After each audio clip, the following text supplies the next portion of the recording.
আসসালামু আলাইকুম। এখন শুনবেন সংবাদ শিরোনাম। ভয়াবহ ভূমিকম্পে কাঁপল দেশ। রাজধানীসহ ৩ জেলায় ভবন ও দেয়াল ধসে ৭ জন নিহত, হাসপাতালে আহতদের ভিড়। অনেকটা ভয় পাইছি বলতে লিফটের মতন আপ ডাউন করতেছে। হঠাৎ করে দেখলাম অপারেশন থিয়েটারের সবকিছু জিনিস কেঁপে উঠলো। লাস্টে যে একটা কাফারি দিছে, ওই কাফারির যে দেওয়াল ভেঙা যেমন একটা বম বাস্ট হয়েছে এমন একটা শব্দ হয়েছে। নরসিংদীর পলাশে জমিতে বড় ধরনের ফাটল, ৩০ বছরের মধ্যে সবচেয়ে শক্তিশালী আঘাত, বড় ভূমিকম্পের পূর্বাভাস। ৫ মাত্রার ভূমিকম্পকে সাধারণত আমরা তুলনা করি হিরোশিমা এবং নাগাসাকিতে যে বোমাটা ফেলা হয়েছিল সেই বোমার শক্তির সমান। নির্বাচনে সশস্ত্র বাহিনীকে গুরুত্বপূর্ণ ভূমিকা পালন করতে হবে, সেনাকুঞ্জের সংবর্ধনায় প্রধান উপদেষ্টা। বাংলাদেশের গণতান্ত্রিক উত্তরণে আসন্ন নির্বাচন একটি গুরুত্বপূর্ণ অধ্যায় হিসেবে বিবেচিত হবে। এর আয়োজনে সশস্ত্র বাহিনীর সদস্যগণ দক্ষতা ও পেশাদারিত্বের সাথে এই মহান দায়িত্ব পালন করবেন। খালেদা জিয়ার কুশল বিনিময়, ডক্টর ইউনূসের সঙ্গে একান্ত বৈঠক। নির্বাচনকালে তত্ত্বাবধায়ক ব্যবস্থা ফিরলেও বাস্তবায়নের পথে চ্যালেঞ্জ দেখছেন বিশ্লেষকরা। রূপরেখা নির্ভর করবে বিদায়ী সরকারের ওপর। আসসালামু আলাইকুম। এতক্ষণ শুনছিলেন সংবাদ শিরোনাম, এখন শুনবেন বিস্তারিত।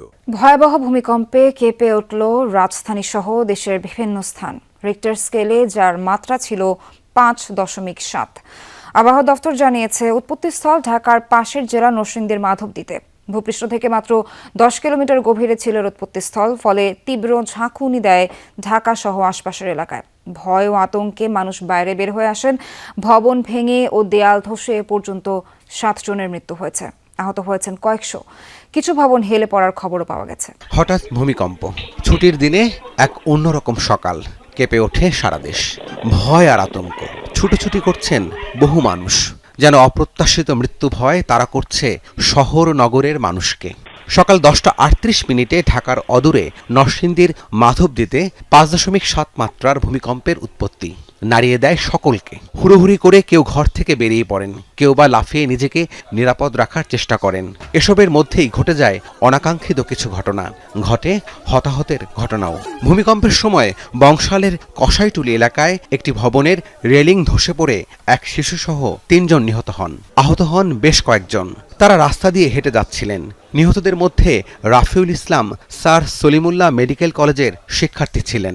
ওর আম্মার সঙ্গে বাজার করতে গেছিল, তখন আর কি ভূমিকম্পে বিল্ডিংয়ের কোনো একটা ভাঙা অংশ ওর মাথায় এসে পড়ে এবং একই সাথে ওর আম্মার মাথায় এসে পড়ে। ওর আম্মা এবং ও দুইজনে আহত হয়। পরবর্তীতে হসপিটালে নিয়ে আসার পথে ওর মৃত্যু হয়ে যায়। প্রত্যক্ষদর্শীরা জানান, কিছু বুঝে ওঠার আগেই ভবনটি থেকে ইটের স্তূপ খসে পড়ছিল। মুহূর্তের মধ্যেই ভয়াবহ পরিস্থিতি তৈরি হয়। তখন ঝুপঝুপায়া ভাঙা পড়লো আর কি, শব্দটা বিকট শব্দ হইল। বিকট শব্দের পরে দেখলাম তারপরে মানুষ কয়েকজন হতাহত হলো, ওনাদের ভ্যানে করে মিটফোর্ডে পাঠানো হলো আর কি। তারা ভ্যানে ছিল, আর ওই যে রক্তাক্ত যে মহিলাটা উনি ভ্যানের মধ্যেই বসে ছিল, মানে 2টা বড় লোক আর একটা বাচ্চা ছিল। মনে ভয় কি জিনিস সেটা চোখ দিয়ে আজকে দেখলাম ভাই। আমার শরীরে পশম একটা সব পশম দাঁড়া রয়েছে আমার ভাই। রাজধানীর বাইরেও তীব্র কম্পন অনুভূত হয়েছে। নারায়ণগঞ্জের রূপগঞ্জ নরসিংদীতে দেয়াল ধসে প্রাণ গেছে ৩ জনের, একজনের মৃত্যু হার্ট অ্যাটাকে, আহত বেশ কয়েকজন। গাজীপুরে ভূকম্পনের সময় আতঙ্কে হুড়ুহুড়ি করে বের হতে গিয়ে আহত হয়েছেন পোশাক শিল্পের শতাধিক শ্রমিক। তাদের বিভিন্ন হাসপাতালে চিকিৎসা দেওয়া হচ্ছে। শক্তিশালী ভূমিকম্পের আতঙ্ক ছড়ায় দেশ জুড়েই। হঠাৎই কেঁপে উঠল ভূপৃষ্ঠ, শক্তিশালী কম্পনে দুলতে থাকে চারিদিক। প্রাণ বাঁচাতে ঘরবাড়ি দোকানপাট থেকে ছুটে বের হয়ে যায় মানুষজন। আবহাওয়া অফিসের তথ্য মতে ভূমিকম্পের উৎপত্তিস্থল নরসিংদীর মাধবদী। ভয়াবহ কম্পনে পলাশ উপজেলার রেসিডেন্সিয়াল মডেল কলেজ মাঠে ফাটল দেখা দেয়। আতঙ্কিত হয়ে পড়েন স্থানীয়রা। পার্শ্ববর্তী ভিরিন্দা গ্রামেও একটি স্থানে মাটিতে দেখা দেয় ফাটল। বাইরে বের হওয়ার পরে সামনের দিকে যাইতেছিলাম, পরে দেখা যায় মাটি একদম ধসে গেছে। মনে অবস্থাতে একদম কেমন হয়ে গেছে, কিন্তু আমাদের পায়ে থেকে যখন মাটি চলে যায়, কারণ আমাদের আর কোনো হুঁশিয়ার নাই। একই উপজেলার নালিতে গ্রামে মাটির ঘরে দেয়াল ধসে নিহত হয়েছেন একজন। সদর উপজেলার গাবতলী এলাকায় বহুতল ভবনের দেয়াল ধসে পাশের টিনশেড বাড়িতে পড়ে ৩ জন আহত হয়। এদের মধ্যে 2 জনকে ঢাকা মেডিকেলে আনা হলে চিকিৎসাধীন অবস্থায় প্রাণ হারায় শিশু ওমর। তার বাবা গুরুতর আহত অবস্থায় চিকিৎসাধীন। ভূমিকম্পে নারায়ণগঞ্জের রূপগঞ্জ গোলাকান্দালে দেয়াল চাপে প্রাণ গেছে এক শিশুর। প্রত্যক্ষদর্শীরা জানায়, মা কুলসুম বেগমের সাথে ঘরে ছিল ফাতেমা আক্তার। ভূমিকম্পে পাশের ভবনের দেয়াল ধসে পড়লে নিচে চাপা পড়ে ঘটনাস্থলেই প্রাণ যায় 10 মাস বয়সী ফাতেমা। শিশুটির মা কুলসুমকে গুরুতর আহত অবস্থায় হাসপাতালে নেওয়া হয়। আমরা দুজনে অজ্ঞানের মতো অবস্থান চিকুর বাকুর করতেছি, এলাকার লোক সমস্ত লোক আসছে এবং আমরা 2 জন নিহত, একজন মারা গেছে 2 জন আহত। আর নাতিন রে বলে বলে যাইতে আসছিল, যাওয়ানোর সাথে সাথে বলে শুনছি আমরা এরকম কাঁপতে আছি, কিছু শুনি না, এরপর চিল্লাবেলা শুনা হয় কিছু দেখি না, মানে বইয়ে দিয়ে বিয়ার ওয়ালের ভিতরে পড়ে আসছিল, আর একজন লোক আসছিল। সশস্ত্র বাহিনী দিবস উপলক্ষে সেনাকুঞ্জের সংবর্ধনা অনুষ্ঠানে নির্বাচনে 3 বাহিনীর ভূমিকার কথা তুলে ধরলেন প্রধান উপদেষ্টা ডক্টর মোহাম্মদ ইউনূস। তিনি বলেন, এই নির্বাচনের মাধ্যমে নতুন বাংলাদেশের যাত্রা শুরু হবে। নির্বাচন আনন্দ উৎসবমুখর করতে সম্মিলিত প্রচেষ্টা চালানোর আহ্বানও জানান তিনি। অনুষ্ঠানে যোগ দেন বিএনপি চেয়ারপারসন বেগম খালেদা জিয়া। এ সময় বিএনপি চেয়ারপারসনের সাথে একান্ত বৈঠক করেছেন প্রধান উপদেষ্টা। সশস্ত্র বাহিনী দিবস উপলক্ষে সেনাকুঞ্জে সংবর্ধনা অনুষ্ঠান। বিকাল 4টার পর অনুষ্ঠানে যোগ দেন প্রধান উপদেষ্টা ডক্টর মোহাম্মদ ইউনূস। এ সময় তাকে স্বাগত জানান সেনা, নৌ ও বিমান বাহিনীর প্রধানরা।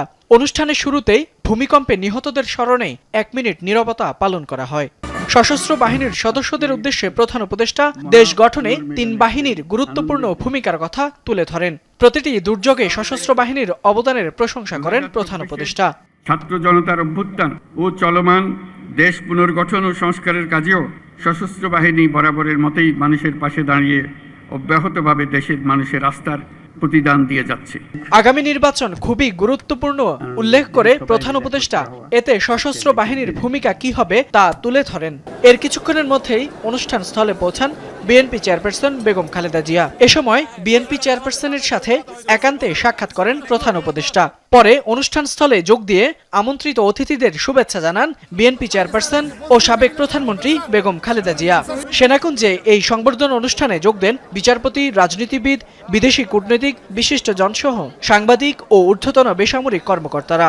নির্বাচনকালীন তত্ত্বাবধায়ক সরকার ব্যবস্থা পুনর্বহালের ঐতিহাসিক রায়ের পর রাজনৈতিক অঙ্গনে নতুন করে শুরু হয়েছে আলোচনা। সুপ্রিম কোর্টের এই রায়কে গণতন্ত্র চর্চা ও ভোটাধিকার পুনরুদ্ধারের গুরুত্বপূর্ণ মাইলফলক হিসেবে দেখা হচ্ছে। তবে তা বাস্তবায়ন প্রক্রিয়া মোটেও সহজ হবে না বলে মনে করছেন বিশেষজ্ঞরা। তারা বলছেন, তত্ত্বাবধায়ক সরকারের রূপরেখা কেমন হবে তা ওই সময়ের বিদায়ী সরকারের ওপর অনেকখানি নির্ভর করবে। নির্বাচনকালীন তত্ত্বাবধায়ক সরকার ব্যবস্থা পুনর্বহালের পক্ষে রায় দিয়েছে আপিল বিভাগ। ঐতিহাসিক এই রায়ের পর রাজনৈতিক অঙ্গনে শুরু হয়েছে জোর আলোচনা। রায়ে বলা হয়েছে, সংসদ ভেঙে গেলে 15 দিনের মধ্যে দায়িত্ব নেবে তত্ত্বাবধায়ক সরকার। যদিও এটি কার্যকর এবার হচ্ছে না, বরং দেখা যাবে পরের বার, অর্থাৎ 14th সংসদ নির্বাচন থেকে। এই ধরনের রায়ের পরে আপনার সংসদে একটা র্যাটিফিকেশনের দরকার হয়। আপনার সংসদে এই সংবিধানের অংশ হিসাবে এই রায়কে কার্যকর করার জন্য সেই র্যাটিফিকেশনটা হয়তো আমাদের সামনে যে আপনার সংসদ আসছে সেই সংসদের পাশ করে এটাকে হয়তো আপনার নতুন করে সংবিধান ছাপিয়ে আপনার আগের অবস্থায় ফিরিয়ে নিয়ে যাওয়া হবে। এই সিদ্ধান্তকে সাধুবাদ জানিয়েছে বিভিন্ন মহল। তবে কেউ কেউ বলছেন, কাগজে কলমে কেবল ব্যবস্থা ফিরলেই সংকট কাটবে না, বাস্তবায়নের পথে আছে বেশ কিছু চ্যালেঞ্জ।